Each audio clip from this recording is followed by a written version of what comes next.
Good evening, everybody. I'm Mike. I'm one of the co-promoters of the show tonight. And first I'd like to thank you all for coming out on such a horrible night. It's been a bit of a stressful couple of days, but we were absolutely delighted to get Will to Dundee this afternoon, so that's turned out quite well. I'm not going to say very much. I don't think Will needs an awful lot of introduction, but if he does to anybody out there, that he's best known as founding member and experimental, very innovative guitarist with Echo and the Bunnymen. Will has now written 2 memoirs. The first book was Bunnymen, which came out a couple of years ago, and the recently published Echoes, which picks up the story about a few months after the start of Bunnymen. Will is also a musician in his own right. He has made records under various names, primarily Glide, much more experimental, worth checking out if you don't know them, but also under his own name and with Les Pattinson in Poltergeist. So tonight the format's going to be that Will is going to be in conversation with Andy Wood. A lot of you know Andy from the Dundee music scene. He's been in bands like Can't Store Prophets and Hookers for Jesus, but he's done these things before, so he will guide you through this.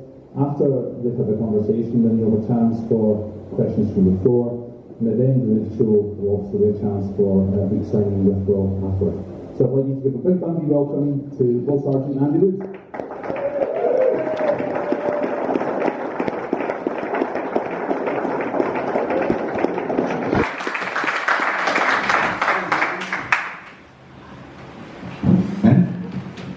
Good evening, and thank you very much, Mike, for that introduction. I have got some questions, and we'll just jump into them. I might wear it. Liam, I'm not hearing well. Excellent. So, Will, guitarist, songwriter, label owner, and now published writer, what possessed you to write your memoirs? It was like a label wanted to put out the first 4 albums in these like fancy booklets, you know, like a hardcover and everything. And they wanted some writing on the inside. They're called Vinyl 360 or something like that. And they did like the real heavyweight vinyl, and it was before they got reissued by the label, you know. It's like they just licensed them off throughout the world and whatever. And I wrote these things, and I've done little bits and bobs, you know, in the past for, you know, interviews and stuff like that, where, you know, you do an email and you have to write stuff rather than just, you know, answer the questions. And I quite liked it, and I never really liked these booklet things that I've done for the first 4 albums. And then I met somebody. I did an interview for a magazine called Prog. What's it called? Why Vinyl Matters, or no, it wasn't called that. That was the book. There was this girl called Jennifer who had written this book called Why Vinyl Matters, and she interviewed me for a magazine that was all about vinyl, London Vinyl or something. I can't remember what it's called. I think it didn't last long. And she got me in touch with an agent, this bloke called Matthew Hamilton, and I sent him some of my stuff, and he passed it on to the publishers, and they liked it, you know. And then I just started from there, really. I just started going at it, and next thing you know, you've got a book's worth of stuff, like 93,000 words or something. So you didn't keep a diary at the time, did you? So how did you kind of decide what to include? And was there any point where you're kind of thinking, did this happen like I'm thinking, or did you go with that? Yeah, no, I was thinking, definitely. It's all right. I was there. It's like you remember things that you remember. I didn't remember actually every single day of a tour, but you remember key things that happened, and then with the aid of like looking back on the internet, you can get the dates. Oh, that was that gig at Brighton where there was only 2 light bulbs, and that was the light show, you know, that sort of thing. And we're on a tiny little stage, and you can find out the date of when that was, you know, that sort of thing. It just sort of reinforces what you already know. And then I visited, on the first one, there was this little path called Paths, and I went back there and, I could remember it pretty well because we walked to school that way, every day. And I just took some photos and could kind of like remember what happened, and because you've got photo evidence of what it looks like, you can sort of say, yeah, Liverpool's off in the distance, and it still was, they hadn't moved Liverpool, it was still there.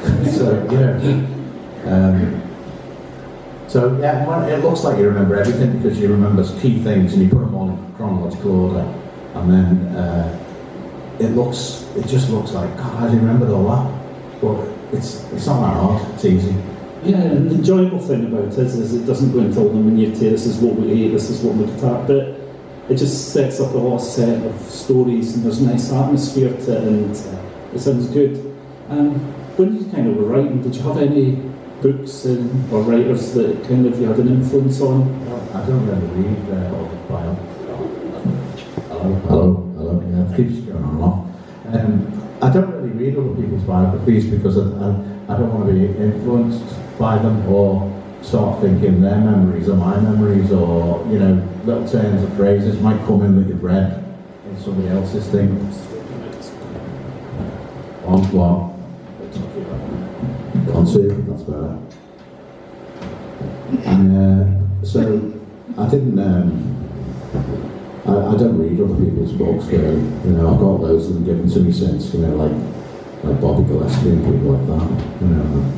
Just haven't got around to reading them. I just don't want to be.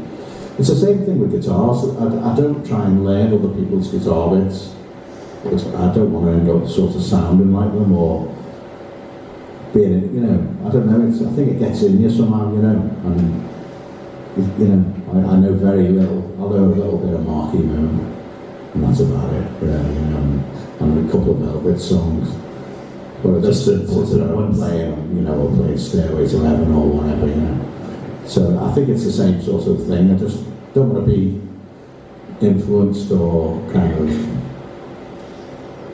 tainted by other people's memories.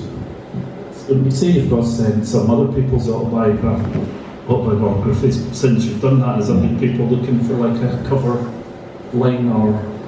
Yeah, I've had a couple of people, like Paul Simpson, he's been made like, and I sort of have read some of his because he's been doing it for so long that he's sent me stuff over the years, and little stories and things like that. So that'll be a good one, Revolutionary Spirit, that'll be a really good one. Cool. So I believe you've done some other writing as well, some fiction, is that correct? I've been misinformed. Well, I've got two stories basically. One's a sci-fi story, and the other one's like a Cold War spy story thing that involves a band. But I'm just thinking about it and developing it and wondering whether I should do it or not. Or whether anyone would be interested, Because I think they're interested because of the Bunnymen, not interested because of, I like spy stories, or sci-fi. One of the things in Echoes that I really like, my favourite line for some daft reasons, my favourite was the Cold War. And you talk about going to Berlin and spies and the influence of things. Yeah. Why is the Cold War your favourite war? I think it comes from, in the 60s and the 70s there was all them programmes like, The Avengers and I don't know, The Champions and things like that. And there was always this sort of Cold War kind of dread thing in the background going on, and I like that, like the Ipcress File and all them Len Dayton films and John le Carré films, Spy Who Came In From the Cold. I love that one. Funeral in Berlin, and I just like that, the idea that there's a town, a city that was cut off, and just odd, this big wall thing. It's just a fascinating time for me, and it's sort of, I was interested in the war quite a lot because my dad was in the war.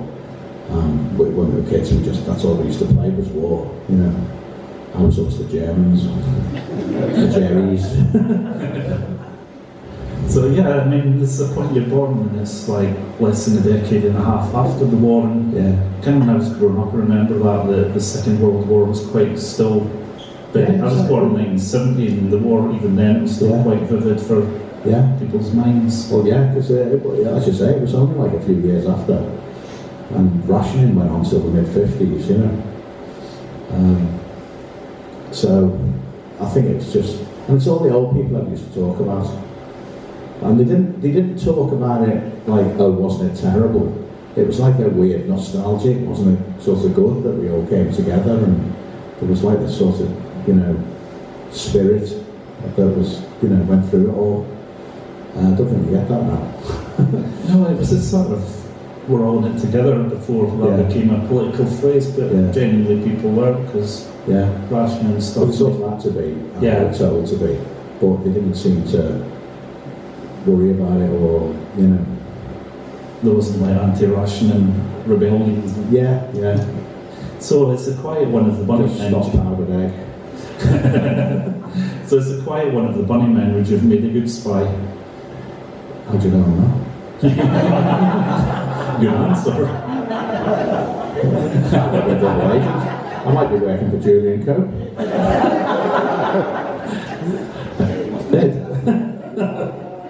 So, but Echo starts off, you're 10 gigs in, you've got one single out, and you've got a record deal. How did that feel? It seems to happen so quick. I know, it was strange, wasn't it? Because we used to hear about bands, and like all those my mates were in bands, and they were struggling and kind of trying to get anywhere, and we just seemed to get everything handed to us on a plate, and we weren't bothered.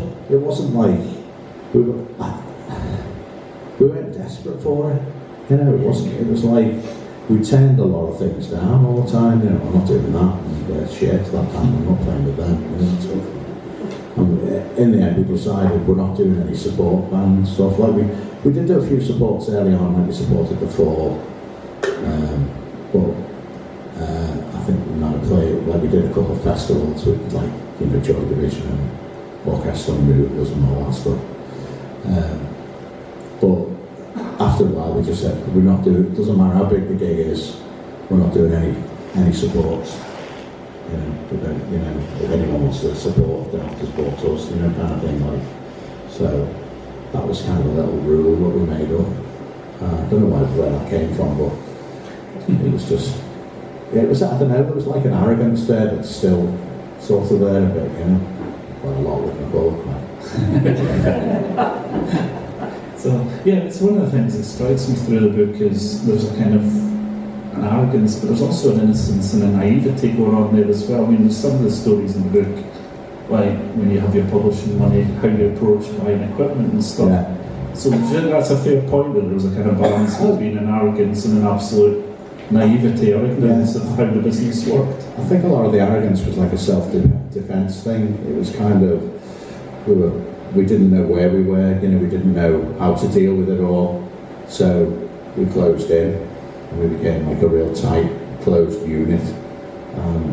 Even with, you know, Bill Drummond and the crew that we had around us, we were all, you know, in it together kind of thing. And if there was any fights or scraps in bars in Germany or whatever, we knew that like our crew would have our backs, you know, that sort of thing. Not that there was the odd skirmish, nothing much. So. Another thing is, like, you had talking about, you know, you had that arrogance and you had a lot of things you turned down. It's almost like self-imposed rules. Yeah. Do you think that's kind of, you had a big love of pre-punk music, but do you think some of that came from the whole punk thing, you know, the year zero kind of, no past, particularly the Clashes, no Beatles, Elvis, the Rolling Stones? Yeah. Yeah, there was a lot of that in there. A lot of kind of rejecting of the old stuff. You know, like now, through the you know, nostalgic kind of like window of the future, I like a lot of that old stuff now. You know, and I can deal with it now. But at the time, it was kind of like, I don't know, now it sounds too much like Genesis or something. But now I'll play them records because They remind me of when I was 14, 13. And at the time, all that progressive rock stuff, that was the underground scene. That was the underground music, you know. And, you know, when Tubular Bells came out, that was like a cult record, really. It was like this funny little label that had struck out on its own, like, you know, Virgin and that. And then they put out the Faust tapes for 49p. You know, so they were quite sort of experimental, you know, really. You know, a record that's like each side is 20 odd minutes long and, you know, no vocals and except a bit of grunting or whatever, you know, on side two with a bit of shit on it. It's got a beautiful sleeve as well. I think when I was a teenager, that's why I ended up buying it. It's the Richard Riley thing, and it was cheap in a bargain. But it's more than 49p. Yeah, like Faust on it, yeah. Yeah, sorry. Yeah. Not Tubular Bells. The one you bought it, didn't you? I don't actually, I've never heard Tubular Bells. Which, it's a shame, I should. So it's the malign influence of Marquis Smith or whatever. They were the underground scene, you know, and there was another level to it, like with the Hawkwind and the Pink Fairies, people like that, you know, and they were kind of like another couple of layers below, in a different underground scene, you know, like Blackwood Grove scene, you know.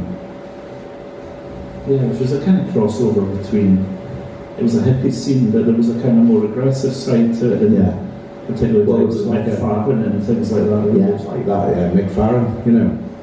He was like a shit stirrer.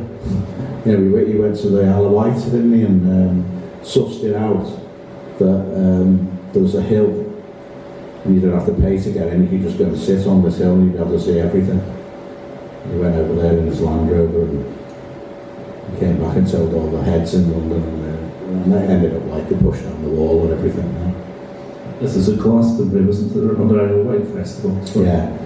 It was in 69 and 70, like the doors were on and my brother went to it, that's why I know so much about it, you know.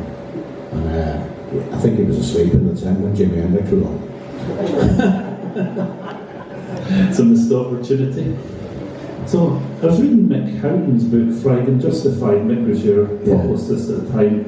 And he writes that you were going to be signing to Sire, you'd met Seymour Stein, but Stein had run out of money. And Bill Drummond claimed that, according to Mick Howden, that he knew the deal had fallen through, but not until the day the Corova deal was done and dusted, you were totally unaware that the Sire deal didn't exist.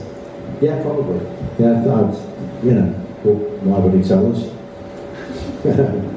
Just piss us off, wouldn't it? But it was, we were so naive and we didn't know how any of it worked anyway. So it was kind of, oh, they don't want to sign you, but Rob Dickens is going to make this label and he'll sign you. And we were a bit like, well, yeah, okay, whatever, you know. And we'd still be on Sire in America. But, you know, I was chuffed we were going to be on Sire because it was, to me, it was a really good label. It had the Ramones and Talking Heads on it, you know. So Talking Heads were pretty much the one band that you did as a band have a great deal of respect for. Yeah. Love for. You talk again, we're going back to the ability to shoot yourselves in the foot points. What ways did you do this? And looking back, did you have any regrets, any of the things you turned down or the things that you did do that? Yeah, probably.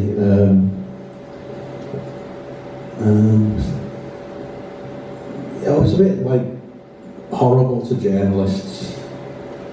You know, I just thought they were all like people that wanted to be in bands but couldn't do it. And I was a bit like, you know, a bit sort of nasty to them or, you know, would not cooperate. And I think that was like shooting yourself in the foot because next time they write about you, they say you're a load of turds, you know. And were. I was. I remember somebody was talking to me and saying there's this girl at the record label who really upset her. And something like later on, I thought, God, yeah, I can't remember what I said to her, but apparently I really upset her, like, tried to fuck off or something, I'm not doing that. And she'd set up this whole thing and was like really proud of it and all that.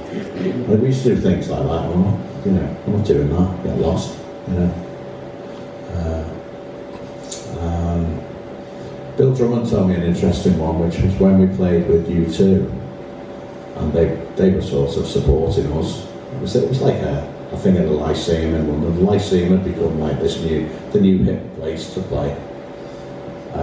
They've been going since like the 1750s or something, but all of a sudden there was like bands were playing there, Gang of Four or whatever.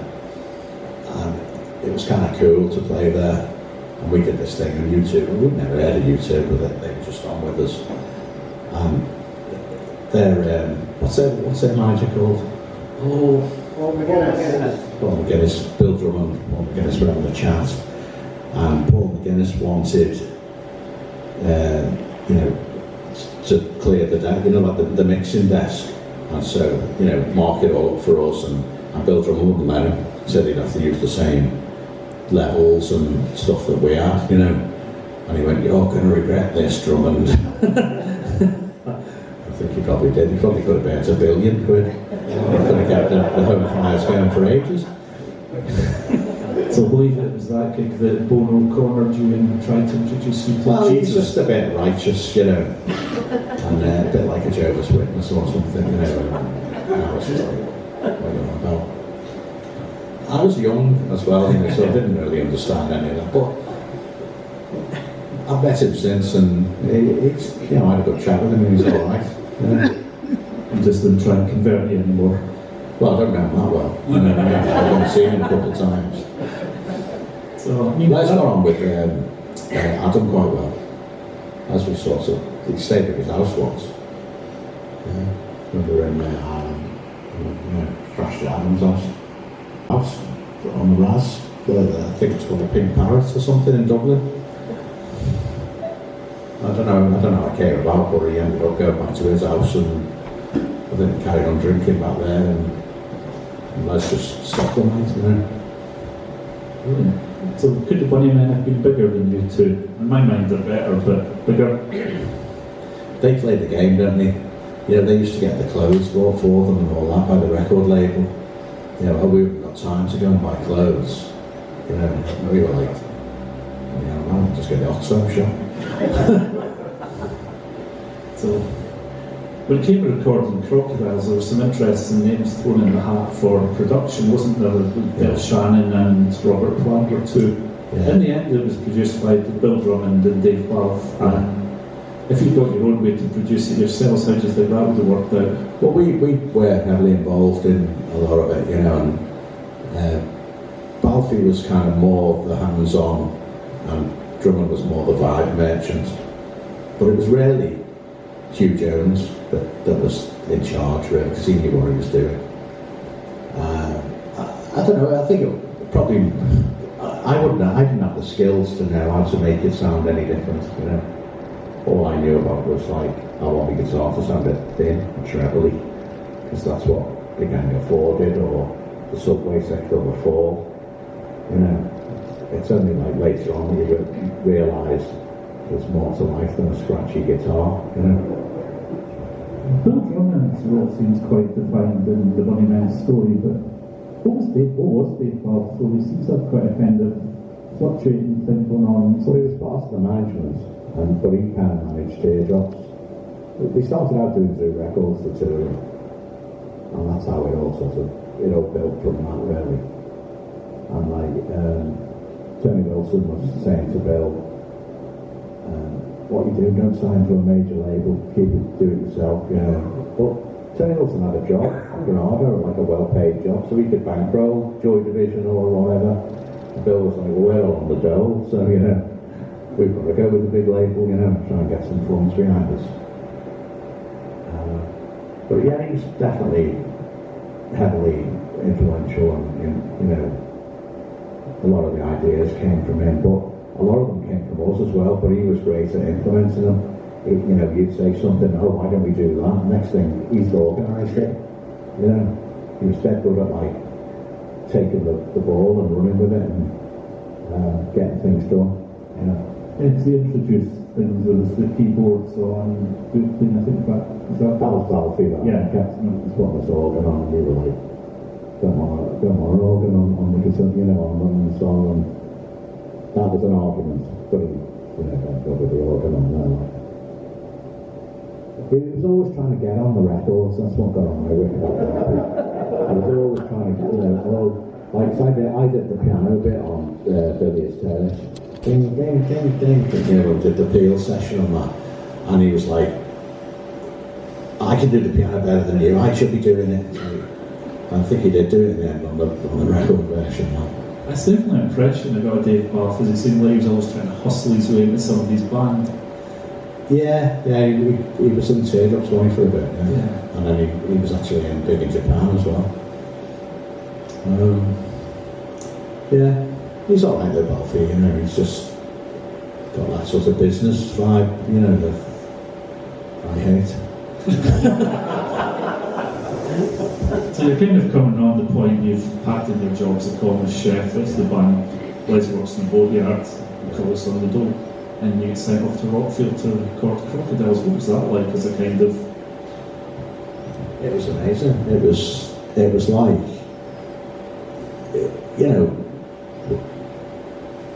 I lived in a pretty scummy situation, the house was a shithole, and all the flats that we ever visited, were shitholes, they were horrible. And then all of a sudden we're in this like amazing complex. It wasn't like super kind of slick, like Peter Gabriel's studio or something. It was still a bit rough around the edges, a bit homemade here and there. But it was great having like a woman would come and do our cooking for us and all that. I mean, we'd never had anything like that. The fridge was full of not just food, quality food. Like nice cheese that actually tasted like cheese, not like Dairy Lee or whatever. It was great. Proper sausages and. It does seem like there's a lot of culture shocks for as a band. I mean, coming yourself, Les and Mac were like working class lads, and then along comes Pete the Fittest, who's like on the surface looks like a really kind of guy from a posh background with prospects, and he's kind of come to throw his lot in Liverpool with the Bunnymen. It was strange, wasn't it? I think he always had some sort of rebellious kind of thing. He was pretty quiet, but he was. He knew about a lot of stuff that we didn't know. Like he could speak French for a start. So when we did Ocean Rain, it was dead handy having Pete because he could communicate with the French engineer that we had and everything. He was posh, but he wasn't a snob. But he wasn't that posh. He was like middle class, if you like, or upper middle class. They had a great big house in Goring on 10, but they had loads of kids as well. So they probably, and his dad was a lawyer for the Performing Rights Society. Never really saw his dad. He saw his mum and his sisters and brothers and that. But they were a dead nice family. Like they all sort of hung out together and went to the pub together and all that. But they were a lot more advanced. They knew about a lot of stuff like, I'd never had wine, or I'd never been in a taxi, or been to a wimpy bar or whatever. I've never been anywhere. I've been to Brill for 3 days, and that was horrendous. No. How important was Bill Buck to the Bunnymen's story at this period? He started out, he was just taking photos because he had a nice camera or whatever, and we were pretty obnoxious to him, and in the end the light went and the photos were useless. We tried to do some with the van's lights shining on us in this disused warehouse down the docks. Never ever saw them photos. I'd love to see him now because with modern technology you could probably bring up the contrast or whatever, I don't know.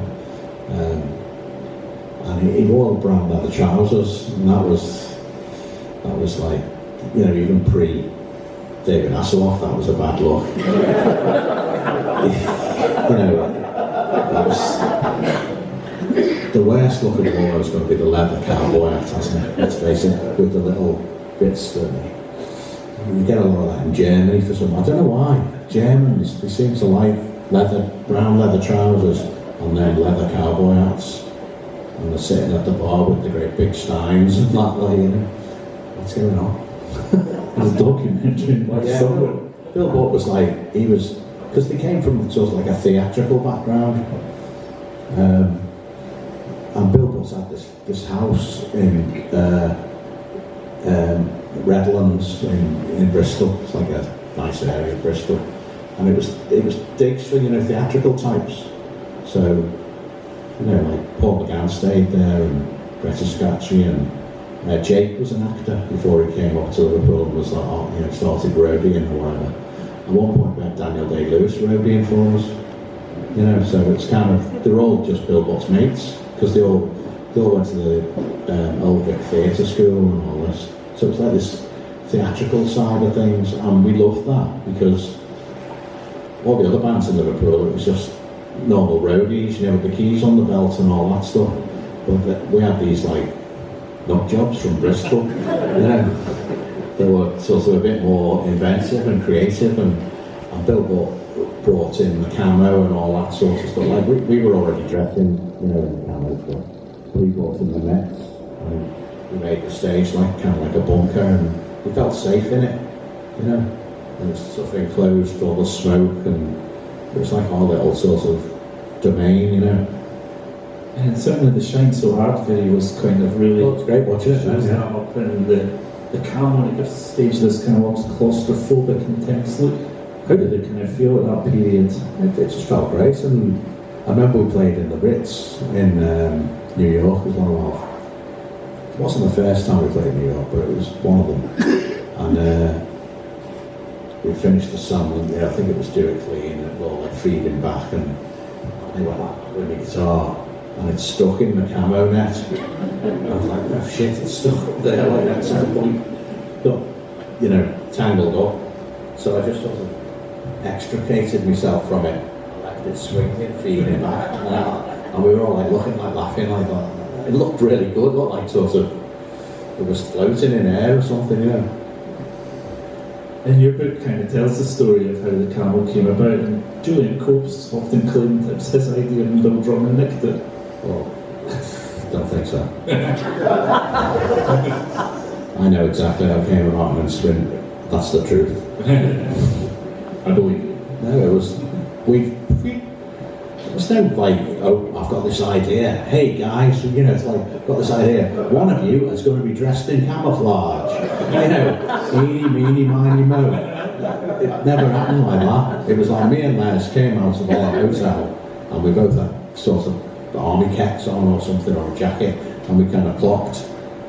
Hey look, we both got, you know, camo gear on, if you like, you know, we didn't even call it camo gear then.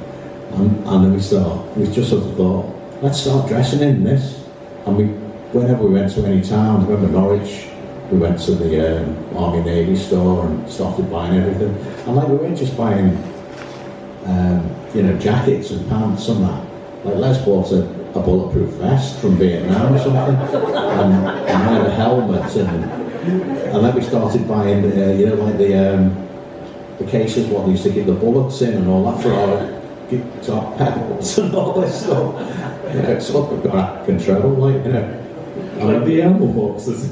The ammo boxes, I've still got one around. In fact, the one that I've got at home was for night vision goggles, you know, from years and years ago when they were just invented. Why did the camo come to an end? We just felt that it sort of run its course, but also we like to keep people on their toes, and we thought we'll just stop it, and we just stopped it overnight. But then we went back and we did Shine So Hard a bit later on, because Bill and Bill Butt thought we should document it. We should document this period of wearing the camo and all that. And then it went to sort of snow camo next. It was kind of white stuff. And that was, then we started doing all this thing where Bill Butt put all that white lights down the front of the stage, and they were like on a thing called the chase, so they'll get off and on, you know, different time. And it's sending these big shadows of us at the back. You know, that was like a theatrical thing, you know. But all stuff that we'd learned at, you know, Bristol Old Vic or the theatre school or whatever. It seems like a really good collaboration that like both Yeah. parties are kind of feeding into each other. We saw the Shine So Hard film before the conversation. Can you tell us a little bit about that? Well, it was just, the idea was to document the camo period of the band, but it was also kind of, we wanted it to be a bit arty as well, so that's all my stuff at the beginning, with the windows and dark, and the dark outside, then the light, and it's kind of like an art house kind of film, but we didn't really have anything to do with the scripting of it. It was more Bill Butt and that bloke John Smith, he directed it, It was great doing it. And they went down the day before and did a lot of filming before we got there. And we had this, it was like a magical mystery tour kind of ticket, because we wanted the crowd there. And at that point, we were sort of, flavour of the month, we were the hipsters, sort of thing. So I think they put this advert in the NME or something. Send off your postal order, and you can get this ticket to this secret gig. Nobody knew where it was. It was in Buxton, and a lot of people came from London. There was like buses set up by Bill Drummond, because he's Mr. Organisation. And one of them came from London, and they had loads of journalists on and all that stuff. And by the time they got back to London, all the trains had finished, and they were all pissed off, and they got like loads of having grief. But I always say, yeah, they might have been pissed off at the time, but I bet they're glad that they were there now. It was a pretty good gig. We kept them to stop it a bit as well. That's the other thing, because we only had so many cameras. We had 2 cameras, and it's on film, 16mm film. So we had to flick and then move the camera and film it from another angle and that sort of thing. So it's kind of a bit annoying for the crowd a little bit, we're just getting into it, and for us, and then we had to stop for 5-10 minutes, and then while they moved the cameras about. But all in all, it was a great experience, and there's people in the crowd that you can see and sort of recognise them, It got a very limited release, and it was on VHS for a while. Do you know if there's any plans to release that or the rest of the footage? I think YouTube and stuff like that kind of ruins all that stuff. Nobody wants to have all these products, do they really? Like fluttering up the house, VHSs or whatever.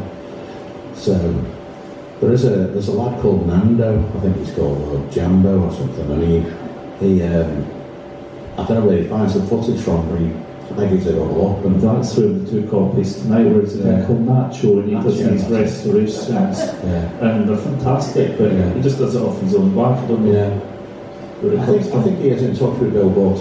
Bill Butt gave me a hard drive not long back with loads of outtakes, and it's got loads of stuff from, there was like nearly a riot. We did this, we did a tour in Italy, and it was early doors, like 81 I think, or something like that, and we did Florence, and then we were going to a place near Naples, thing like Bari. It was up in the hills a bit. It was like a really shitty part, it was pretty grim there. And it was a football pitch, but there was no grass, it was just, soil, a sandy kind of thing. It was mad. They built a stage down one end of the pitch, and there was no electricity. So when we turn up, it was like, there you go. And it's like, well, where do we wire in the PA and everything, because you need like special 3-phase wiring. It's not just like a plug. It has to go right like into the main kind of hub of the building or whatever. I don't know how it works. I know it's dead thick wires, and he said, "Oh, don't you bring your own electricity?" I was like, no. Oh, well, there's some electricity down the other end of the pitch. In the toilet, there's a plug there. So we were thinking that's not going to. But it was kind of like, it was either run by the fascists or the the mafia. I wasn't quite sure, but this bloke turned up in a black suit with a little black badge, and it was like, he looks heavy, and he was like a sort of Godfather kind of character, and he was like the one that put the gig on. And we're like, shit, you know, we're gonna get killed. So we sort of pushed the stage. I've got film of us doing it. We pushed the stage from one end of the pitch. So first of all, we tried dragging it with the truck, but all the legs were like creaking and coming off. It was like a big wood, it's bigger than this, but wood, you know, high up. And so we ended up pushing it, and like 30 was pushing it, and we did actually get it quite close to the plug hole at the other end, but it was just stupid. And in the end, our tour manager at the time, a guy called John Martin, he said, look, it's about 4 o'clock in the afternoon or something, and he said, look, we're all going to get in the bus, and we're going to just fuck off. And so we sort of quietly, all of us got in the bus. Nothing had been taken out of the truck, you know, no equipment or anything. So we just, you know, edged the bus out of the gates. They were letting people in as well, so there was like loads of people there. It was like a sold out thing, you know, a few thousand people.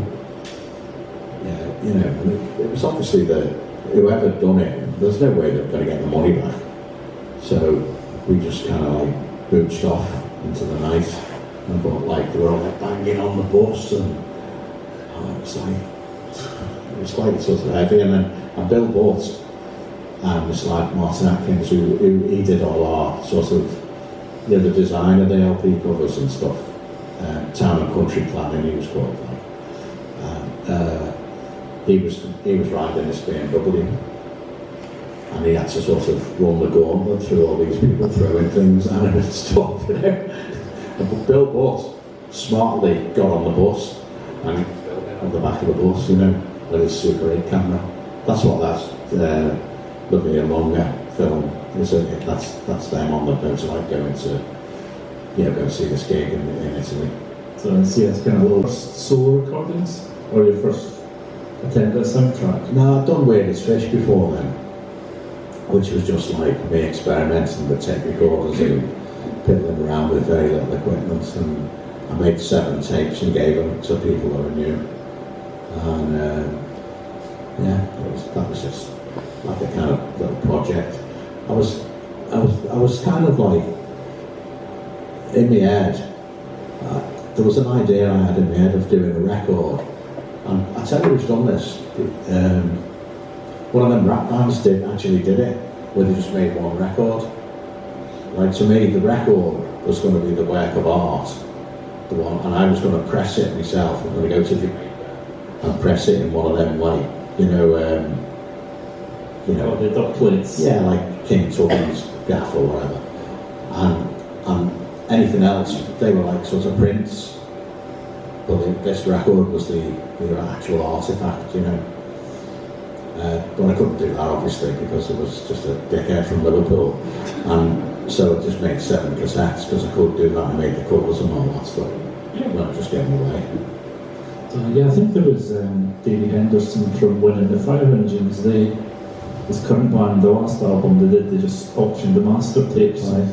Whoever got it could do whatever they like with it. And I think it did come out as a limited release, but yeah, I think it was a kind of statement that, well, the record industry shit, we're not going to sell any records anyway, so here's the master tapes of it. Yeah, that's it. Looks like kind of Bill Drummond type thing to them. Yeah, well, you know, it is weird, like the whole relationship between art and money is crazy, isn't it? You know, like I was like that man, what's his name, Manzini bloke, or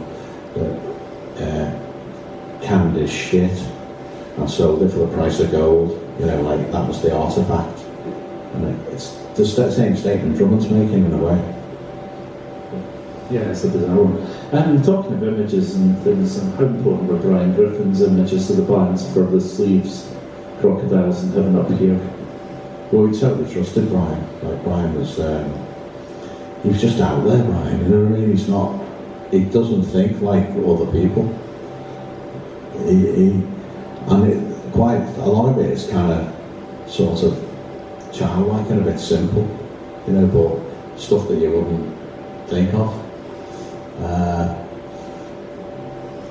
like that first one, the crocodiles, he had the ump because we were all in the pub and it was going dark. And I went to see him the other week in London, and he was telling me that I couldn't remember that. But, you know, I remember when we got there, it was kind of getting dark. It was like dusky, and he was like, you know, we missed all the light type of thing. But he had all these, you know, 50,000 watts of lights all set up with one of them Lee lighting trucks, you know, that did the films. So it turned out all right in the end, you know. I just had to keep still. Freezing cold. Did you stay in the pub? Well, yeah, I can't remember being in the pub. Well, I'm sure, like, because I wasn't really at that pub in the daytime. Like, I'm still not now. I don't like going to the pub in the daytime. Well, other people do. So, how big an impact did your first tour of the USA have on you? It makes it wear strange clothes. I used to wear dicky bows and things like that. I'm not like these sort of like, you know, Frank Sinatra trilbies and things, you know, stuff that if you walk around with a bully, get your head kicked in. So it sort of influenced you like that, you know. It's like you were out of sight, so you could kind of do whatever you wanted. And we all bought, like, there's loads of thrift stores over there, you know, with like good stuff in it, not like the Oxfams over in England, but like really good quality stuff, you know, and interesting stuff, because it was American, so it was like unusual.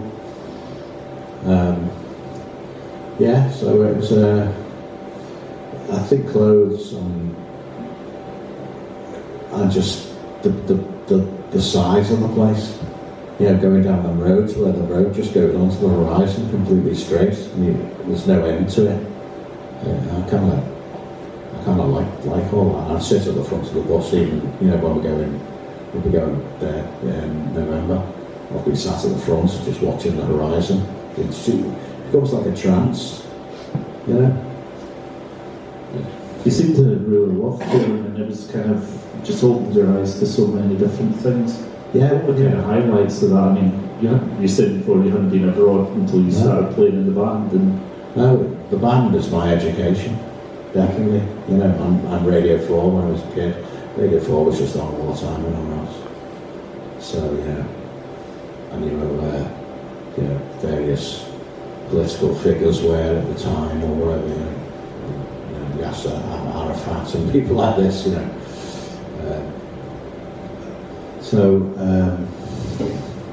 Yeah, it just opened your eyes to loads of things, and the food as well, because I was like very, even though I was a sort of trainee chef, I didn't know anything about food. And going away and like having nice food or different food, it sort of opens you all up, because some people I know won't eat vegetables. Oh, I don't eat vegetables. You know, like one of our crew doesn't eat vegetables. They might have chips.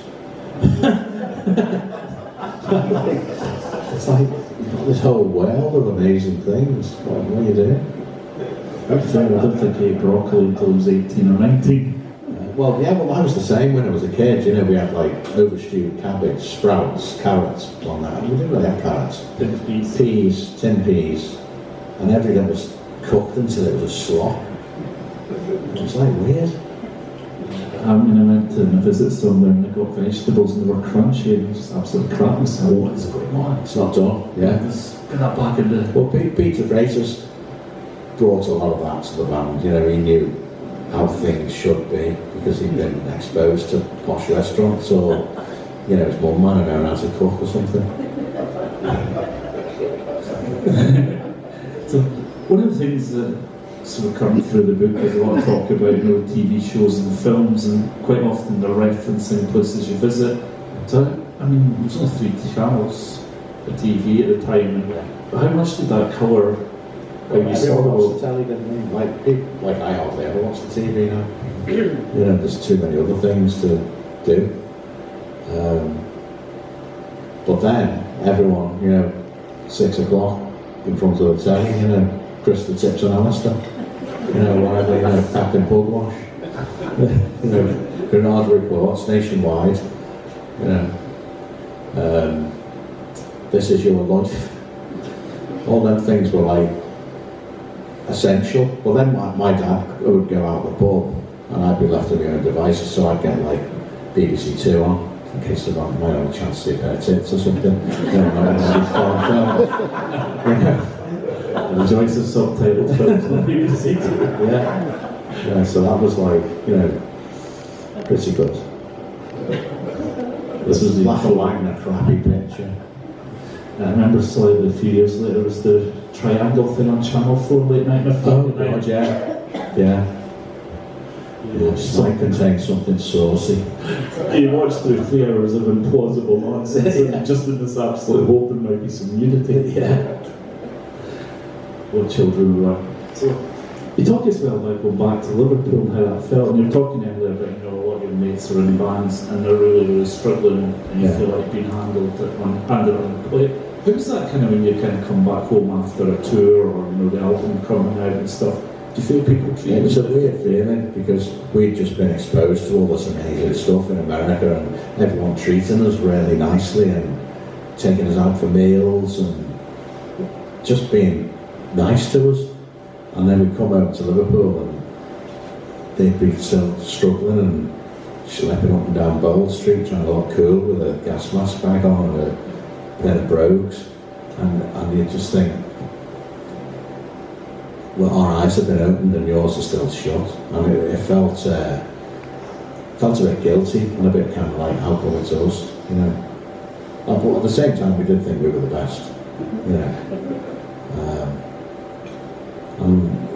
It was just, it did just make me feel a bit, not sorry for them, but kind of, I can't say too much about how great it was because they've been stuck here, you know. So, For a moment. it's all right. So, you know, it just made me feel a bit kind of crap, really. But going away, like there was one point where I went, we were meant to come to America and this is quite early on, it's like 82 or something. We were meant to come to America to rehearse, and I'd copped off with this girl, she was Brazilian, and I went over there to see her, and I was phoning her, and I thought I was in love and everything, you know. And I was like virtually, you know, it was only just past being a virgin, you know. And went over to America to see her. It turned out she was a cokehead, and she was married. So I said, look, I don't want to see her anymore, forget it, you know, so she got rid of her. And then it was like, they were all going to come over, and we were going to rehearse in America and then do a tour, you know, it's all planned. And I was there for like 3 weeks on my own in San Francisco. And the weird thing is, her coke dealer, this guy called Robert, I can't remember his second name, because I was about the only person that he ever knew that didn't want to know him because he was the coke dealer. We got on really well, you know. So when he was out doing his coke business around all the clubs around San Francisco, I'd team up with him and meet him at a bar and we'd go off, you know what I mean? And like, I'd just like have a few bevies and go to all these clubs and he'd go in free everywhere because he was the coke dealer, you know. So I was kind of like his sidekick. But yeah, I didn't get involved in any of the coke stuff, but it was kind of a weird thing, really. Like, but we got on all right, and you know, he came up with some good stories about San Francisco, and you know, like in the old days when they used to have like the fridges full of like a jug of lemonade with like loads of tabs of acid in it and all that. They'd have a swig of this lemonade and off they'd go, you know. I was interested in all that sort of side of things, you know, the sort of psychedelic bands and all that. You seem to kind of, as a band, you got really creative, but there seemed to be sometimes there's a push to get you to be creative. It'd be like there's a Peel session coming up where there's B-sides. Yeah, there was nothing like having a deadline to make you come up with something, you know. And Drummond, we weren't the sort of band that was always playing, you know, always trying to come up with things, you know. It was like, there's not many, there's no like extra tracks that haven't been released or anything like that. Everything's kind of there. And like, so you would have a day off or something and Drummond would go, we need a B-side. I booked the studio up this mountain in Norway. And go and make a B-side, you know, we didn't have anything, so we just had to make it up on the spot. And we generally did, like, a lot of the good B-sides, like Bedfords and Ballyhoo, that was kind of like one of Les's things we used to do. So we just tested bass sound out, really, you know, and we made that up, and Pete built something around that. And Angels and Devils was another one that we sort of made in the studio. And Simple Stuff was another one. So we just kind of, but it was generally B-sides and stuff like that, you know, like the other things we maybe did develop them a bit more. And we used to use John Peel sessions as a way of doing demos. It was a cheap, free way of doing demos, and we'd have say like some ideas for songs, and we'd go into Peely and made the better studios and just sort of, you know, knock them down. And we didn't have a lot of time, so you had to sort of, everything that went on the tape had to be the important stuff, you know. It was generally recorded and mixed within one. Three or four tracks in a day. How did it feel, the kind of sense of being in a gang and camaraderie? There's an interesting part when you talked about, you know, the Philip says, you know, having a Piers Wills album, but you kind of quite passionate saying, no, it's the work of all four people involved, each person's responsible. And there does seem this real kind of sense of camaraderie and there being a gang really created at this point in time. Yeah, I think he says that because what he's sort of saying is all the albums are mine. It's classic misdirection, but they're not. They're all of us, you know. And they are, you know. Like the whole middle bit of Killer Moon, that came up with that. And I just had to fit my notes in. That's why it's all a bit clunky and, you know, because I remember saying to Les, can't you just play one bloody chord? Because it's like goes up and down like Bride's 90. Yeah, it probably kind of feels crocodiles having up here across the drums. You take any one of the parts away, it's not the same. It's a whole we're all doing our own thing, and hockey said the same thing, our Joy Division. You know, and it's because it's four people's vision. It becomes a unique whole. You know. So, it's like, you know, like you say, take anything away, vocal or whatever, you know, it's not saying. It's not the individual parts, it's that kind of whole. Yeah, it becomes like this other beast, you know. You think these sides are a bit of a lost art form now? Yeah, definitely, because you could be a bit more experimental and you know, you could try things out and it didn't really matter, you weren't trying to go for a commercial success kind of thing, you know. You could have like no chorus or a weird bit in the middle where it stops or something. There's a lot of situations and sometimes the B-sides and some the records were actually a lot more than the A-side. Yeah. No, really. The first solo, you recorded the soundtrack to Grimes, the Lost Film. Can you tell us a bit about that? That was Bill Buck's film, and he actually did film some of it.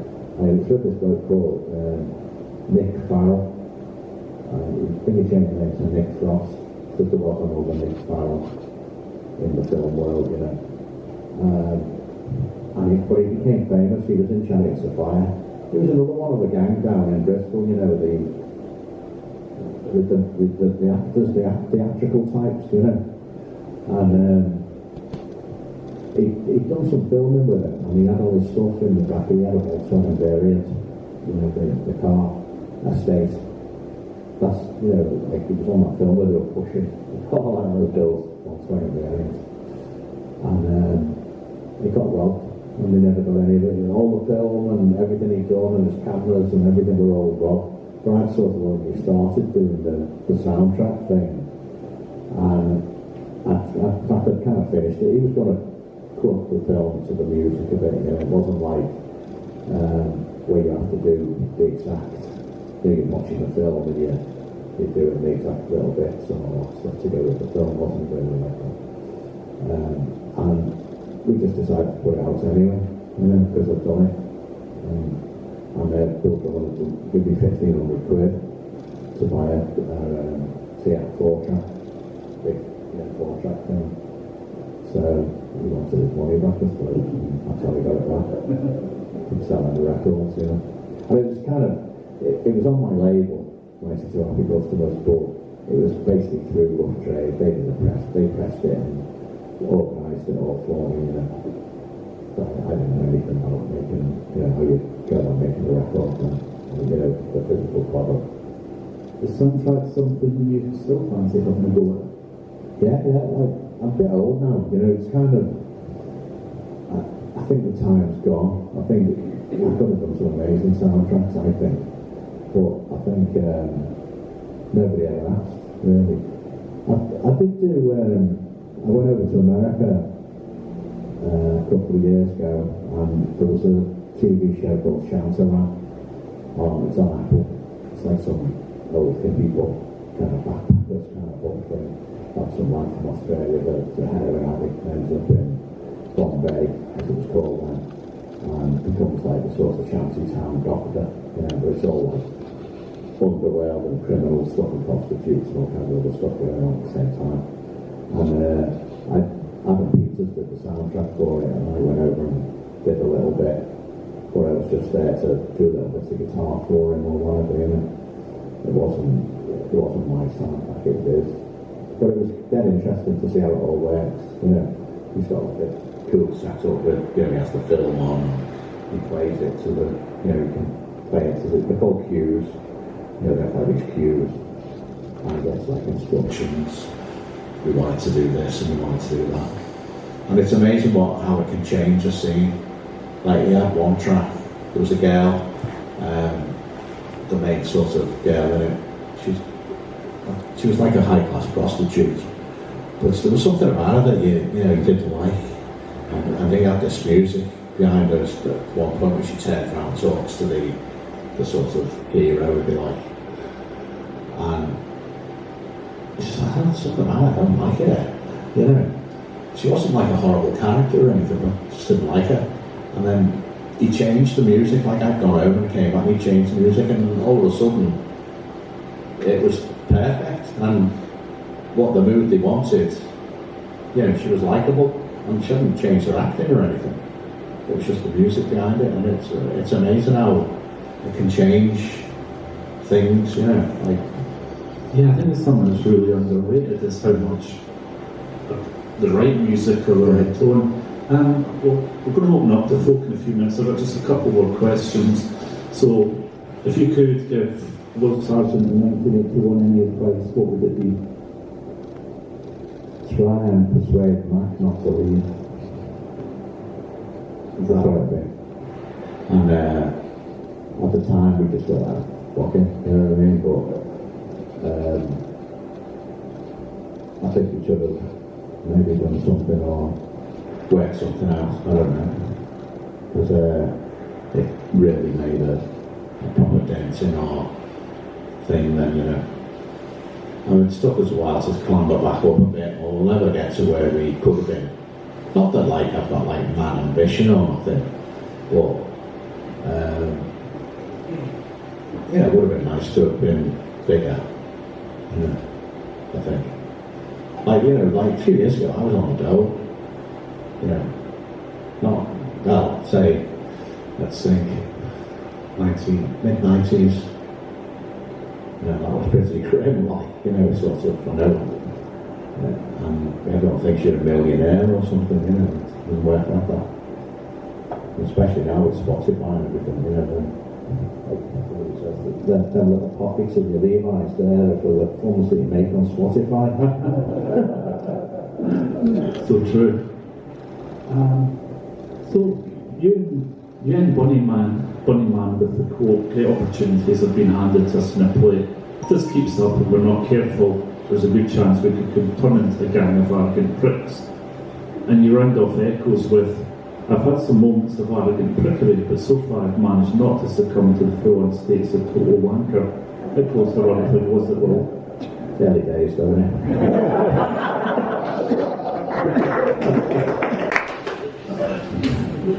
Yeah, it's, you know, it is weird being in a band. It's the weirdest job in the world. It's the best job in the world, but it's fucking weird. You know.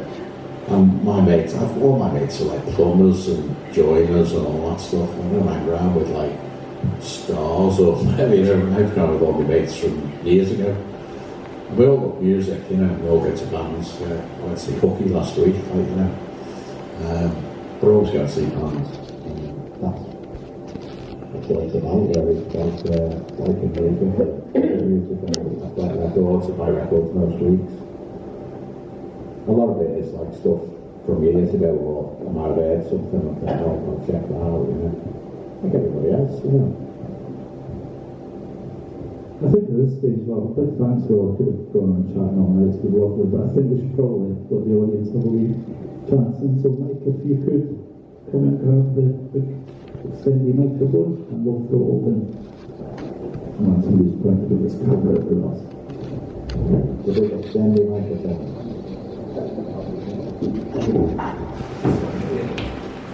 I love the big.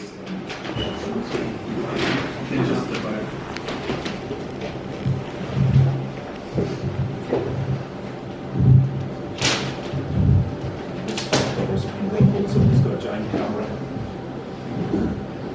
Any hands up? Any questions? Hello, Will. Oh, What's your memories of the infamous Glasgow concert hall gig a few years back? Where Mac offered the whole crowd out. is that what he did? I couldn't understand a word he says. So, you know, what it was, we had that little string quartet, 3 or 4 girls, wasn't it? And it was one of them's birthday, and Jez, our keyboard player at the time, Mr. Nice Guy, which he is, you know, he's just Mr. Nice Guy, he bought them a cake, and he, I only sussed this out the other day, this is what it was about. He bought them a cake, and, you know, lit the candles and all that, and then we went off at half time, didn't we? And Jez presented this girl with the cake, and like someone said to me, oh, whatever her name, I can't remember what her name was, it's her birthday, we're doing this cake thing. I was like, oh, alright. I wasn't like, you know, I thought it was a bit of a shit idea as well, because you haven't got much time. And I was just like looking in and all that. But in Mac's head, I was the one that had bought the cake. And he said something over the mic, like, you haven't even bought me a fucking birthday card, or something like that, you know. Like, which I haven't.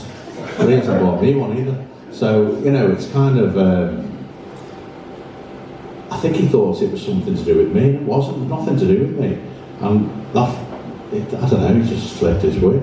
God knows. Pretty entertaining in its own way. Well, Frankie Boyle was there, and Frankie says to us, I'm going to end all my gigs like that, that was great.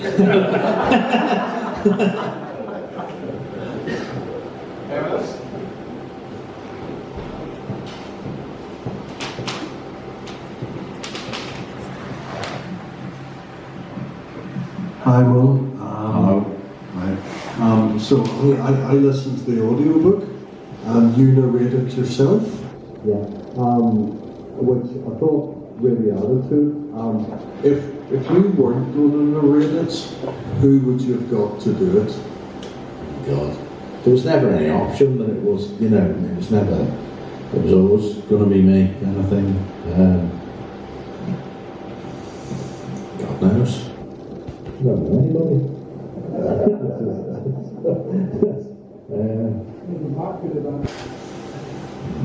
You know, it's got to be audible. It's called audible.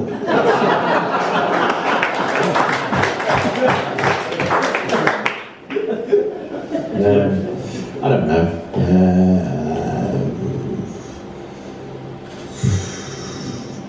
Richard Burton. He was good on Undermill Wood. Hi, Will. What was it like for this young guy from Liverpool to suddenly find fame and then have people recognise you in the street or ask for autograph? Was that sort of like a defining moment for you, where people actually recognised who you were through the band? That only really happened at gigs. nobody in Liverpool came up to us and said, not very often, maybe a couple of times, but not really much. Since I've done the book, everyone comes up to me, oh, I've read your book, well, it's great, read your book, you know, like, go in shops and stuff, and the people serving us will go, oh, I've got your book.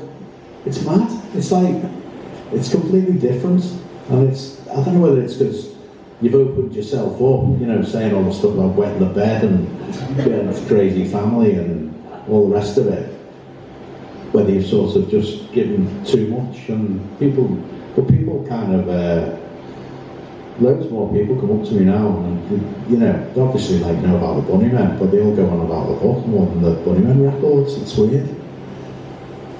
Yeah. So it never really happened that much. And I think we were sort of, at Liverpool, everybody was a bit too cool to come up to you know, to somebody out of a band and go, you know, oh, you know, love your stuff or whatever. Didn't really happen. And I was always in the shadows, wasn't I? So, you know, nobody recognised me anyway, kind of looking at the floor, out of the way, quiet. Has anyone taken objection to being in the book or how they're reflected? I mean, it's not, the books are not, they don't seem to be like anything or something like that. But has anybody... I did Richard Jobson. Well, he didn't really, he just sort of said to a mate of mine, Will doesn't like my dancing. But it was just like a joke, really, you know. I said he was the most unsexiest can known to man. But it was just like a little joke, you know. I'd say it to his face. Could be here tomorrow. Well, apparently it's not. Or, Yeah, apparently it might not be. Sorry, any more questions for audience? Yeah, hi Will, nice to hear from you. Been to loads of the gigs over the years, and unfortunately didn't see any when Pete was part of the band, and just a wee bit too young for that as well. You mentioned in the most recent book about the sort of prevalence of people going to gigs and recording bootlegs, and then as a bit of an aficionado and a collector of many Bunnymen ones, it just be a bit of a compliment, I think, because one of the reasons that I think people, and maybe a few others in the room that spent time at the Marriott Hall, churning through the record fairs, etc., looking for the ones, was to hear those little nuggets, not of what Mac was saying, because you couldn't understand most of it, but it was those little nuggets, amazing nuggets of inspired guitar improvisation that you were able to just conjure up. Now, I played guitar for years and spent most of my time copying what you played, you know, and played in bands, but never had that amazing facility to improvise that you have. It's all, I'm sure you wouldn't like the term jazz, but it's almost like that ability to just come up with the magic. Were you aware of that? One thing I just want to say was my favourite, if you have the collection of archives from the much maligned Grey album, I would say New Direction, you just let fly on those solos, particularly live, and it's absolutely amazing. Anyone that's got them, listen to them. There's one from the Glasgow gig, end of '87, maybe early '88, I think, and it's absolutely amazing. You know, absolutely amazing. To accept that, I've learned to play it. Do you ever go back and listen to some of those and go, wow? But can you appreciate the magic that's happening there? I think it goes back to my question before, you know, where I don't listen to other people's stuff, so it's kind of like it just appears. I don't really know why or how, and I just look at the guitar and I think I can play that note, I can play that note, I can play that, I can play that. I won't be able to play that one, it'll sound shit. That one will sound shit, and there's like a formula to it.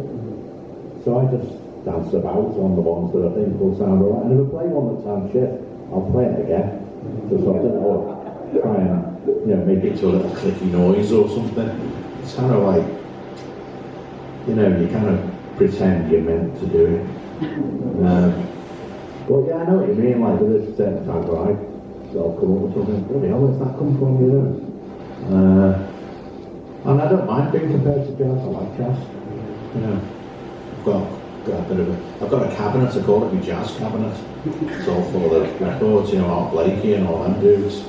You know, Miles Davis and Joe Henderson, and I've I've got like a bit of a collection going on. I still don't know enough about it, you know, modern jazz quartets, and I'm just learning about the jazz side of things, really.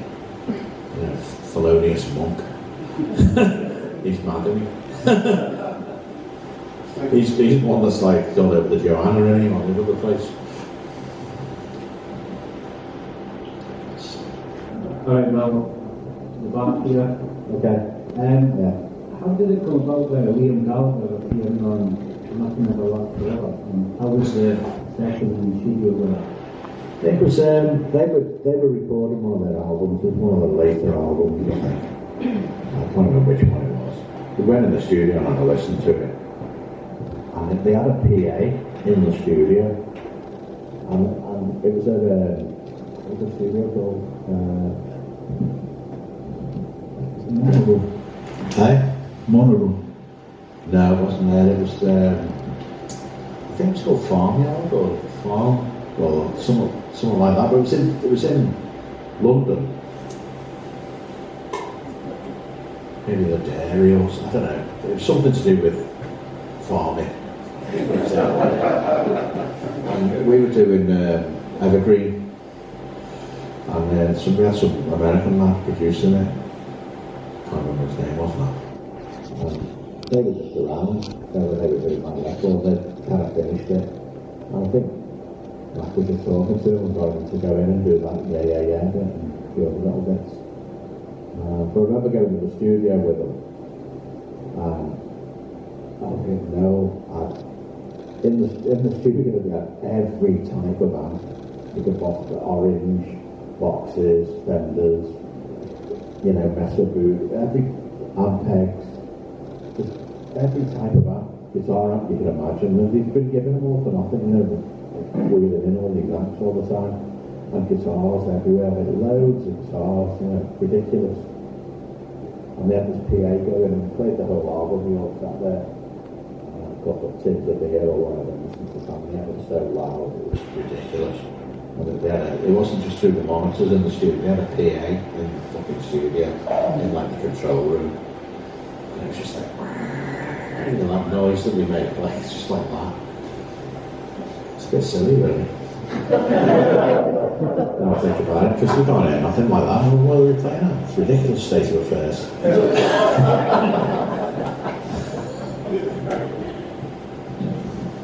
Yeah, a question about how you started. We've seen bands like Joy Division started as Warsaw. I think they're all the same sort of age. And Joy Division kind of ramped up to where they were at the top of the game.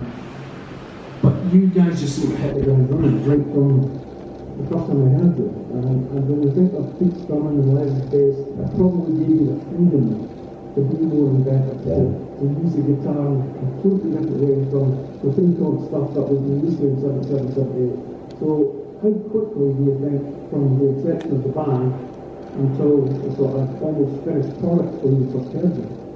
How quickly do you I don't understand it either, and I agree. It's like Pete and Les, perfect foundation.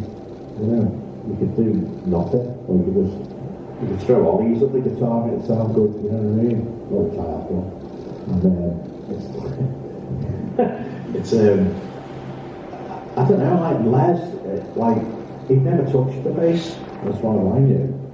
And we sort of talked about it on the Sunday night. No, on the Saturday night. That's when we sort of, when Julian Coates said, do you want to support us? And me and Matt went, yeah. And then someone said, we're going to need a bass player. Les went, I'll do it. And there was a lad in there called, what's his first name?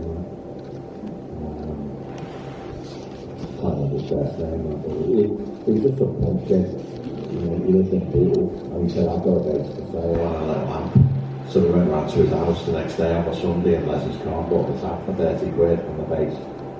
And then me and Les on a Monday or around on the Tuesday, we went to this place in town called the MDCU, and we rehearsed. Mac never turned up, and we just sort of said, oh, we'll do this. You know, we had this little riff thing, you know, which we called Game Monkeys.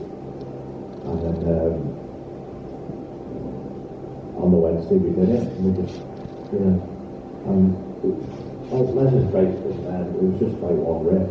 But it never played before, really. So even to do a simple riff on the bass constantly, keep it constant, it's difficult. It's just, you know, and it all upstrokes, which is unusual. And I didn't notice at the time, but we just do it all with upstrokes. Actually played front there, so I knew that was the guitar, and I've forgotten how hard it was. When they were singing for 3-4 minutes. Yeah. I know. It's like a machine or something, it's just off. And then like to have them two locked in. Perfect. You know, so. And that goes with the other question as well, like where I could do like little sparkly bits and make things up and anything to sound good, because there was this train going along, you know. You know, kind of, you could do anything.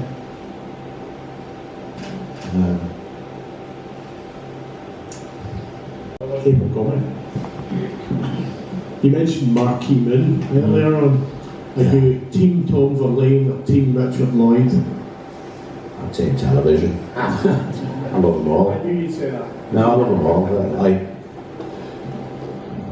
Mike with the mic, do you have a question?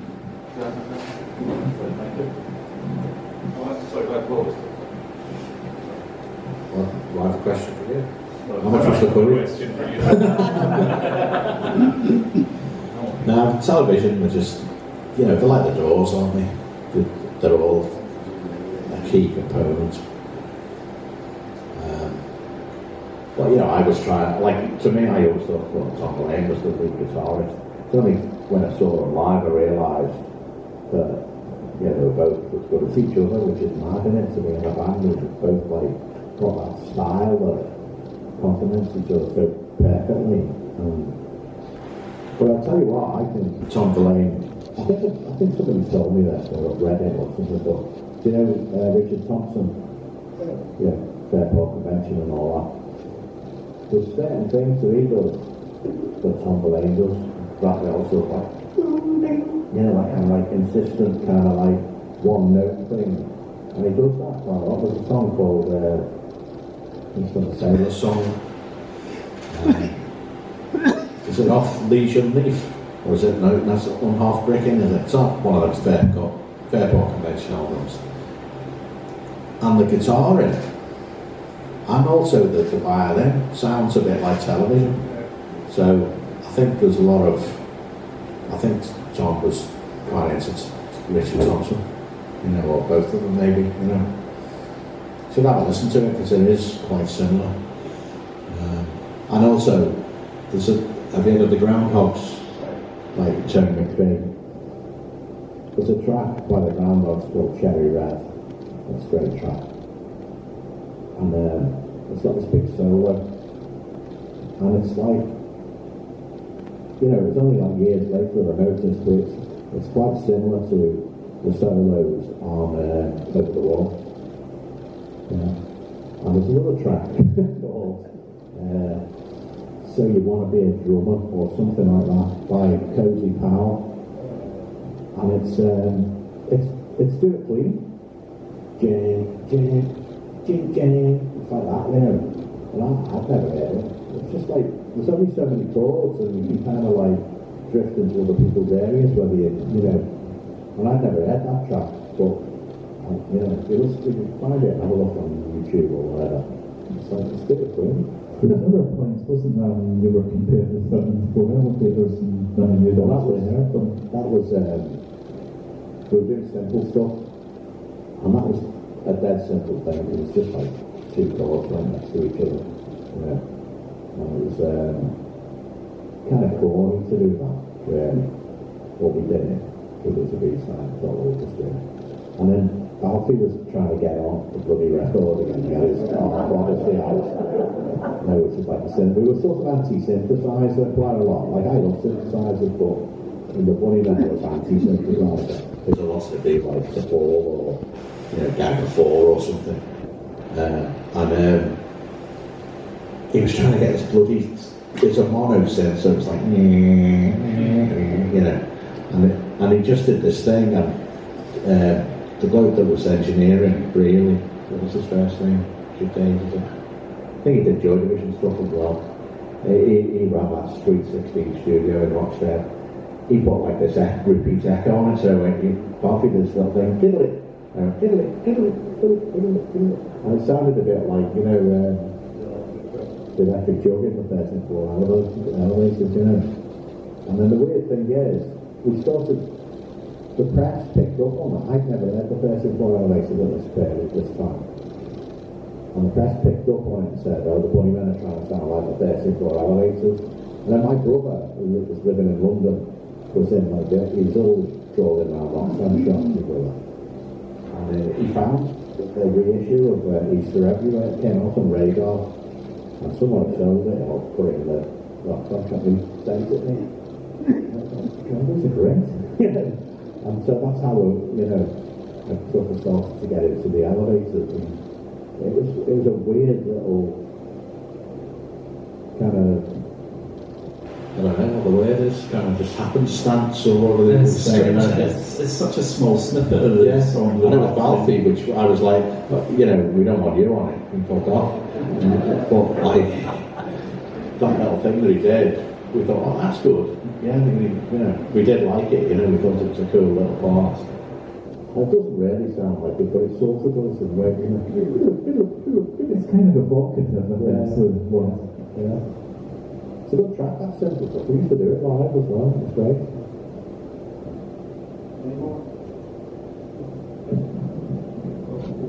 Hi, Rob. Who decides on the set list for your live shows? Well, it ain't me.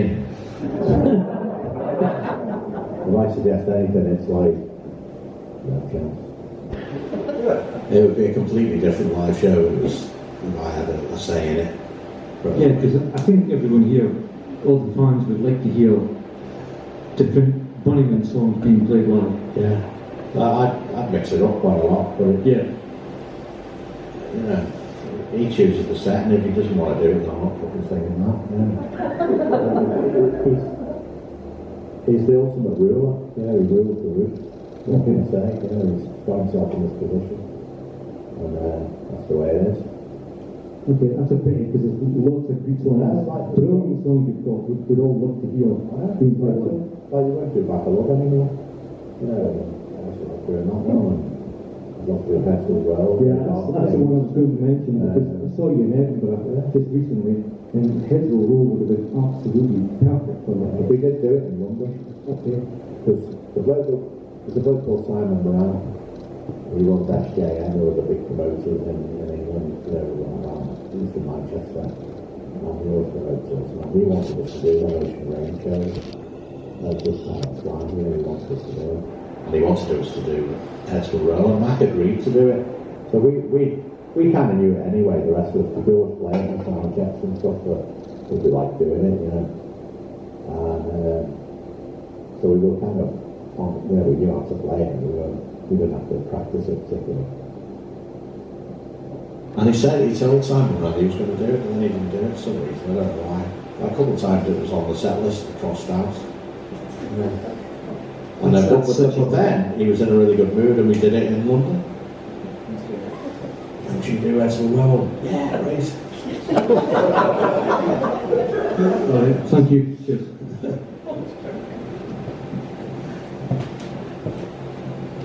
I will. Do you read music?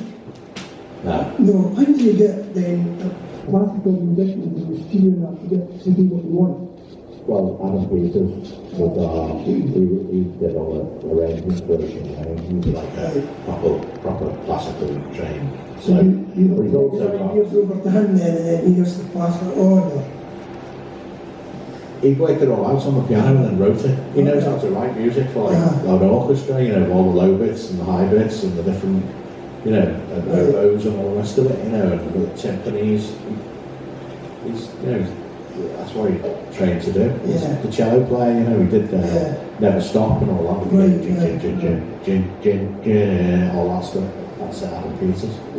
And he's like one of my mates, you know, I'm going over there and to America, and we're going to go and see Adam in Topanga Canyon. I just wondered if you don't read music, just get that across. Now, what we did, when we were doing Ocean Rain, we were doing stuff in the studio downstairs, and then he had this little lounge upstairs with a piano in there, and he had all his notes, proper stage music stuff and everything. And we'd bring up cassettes and say, we've just sort of done this, and it'd be like the sort of all the band on there.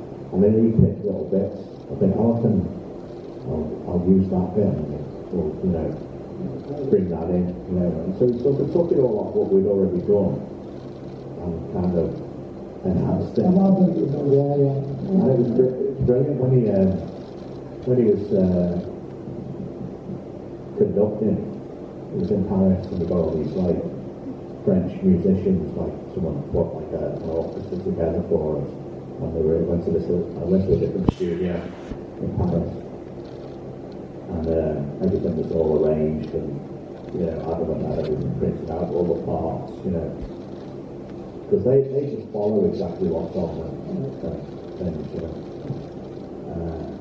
and it's a brilliant thing to do it. It's to me, it's almost like cheating, because you know what's coming up, and half the time I don't. I'm like, shit, is this the right note? It's like, I'll try it anyway. And a lot of it's muscle memory as well, because your hand just goes there and you think, if you start thinking about it too much, you start messing up. Anyway, so he had all this big orchestra in a great big studio, all mic'd up, all ready to go. And they were all talking about it, like, sort of like with French, dissing him, who's this young fucking British upstart and things like that. But they're all like old blokes, wiry out, Parisian, fucking flugelhorn players or whatever, and seen it, done that, done all the Charles Aznavour albums or whatever.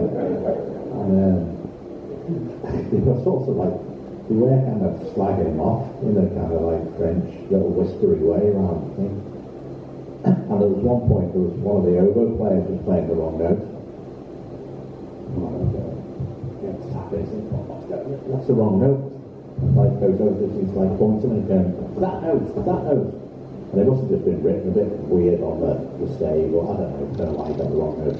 But he realised it was the wrong note, and he sorted it out, he fixed it, And anyway, we did all the tracks, Nocturnal, and all of them, all the ones with the string on Ocean Rain, and that. Killing Moon wasn't done there. Killing Moon was running fast. That was done separately. Anyway, at the end, we all clapped him, at the end. And he was like, oh great. And then he thanked them all in French, and was chatting to them all in French. Because he was another posh kid. And he knew how to speak French perfectly. So we could hear them all slagging him off. And he never said anything. And then we were all like, oh shit.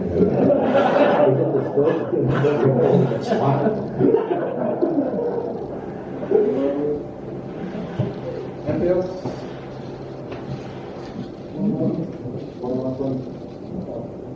Guitars. Do you collect them, or have you got 6 or 40? Yeah, 40 and 6. I probably, I don't know, I thought probably about 30. Bit of a favourite genre, or? I like them all, but they're just tools, aren't they? It's like a plumber with a load of like bending gear or whatever, it's like what's your favourite plumber?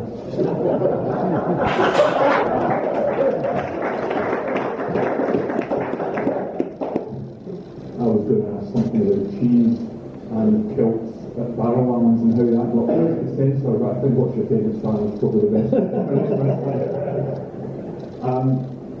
Big round of applause for what's happening.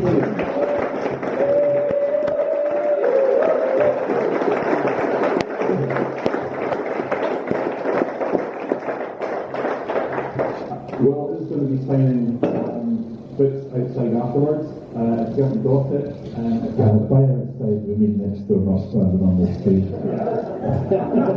There are booths for sale. Purchase cash only about £20 is cheaper than you'll get in Waterston tomorrow. But yeah, and if you've got any questions that you want to ask in front of the Assembly's board, then I'm sure we'll ask them this. Once again, thank you for your time.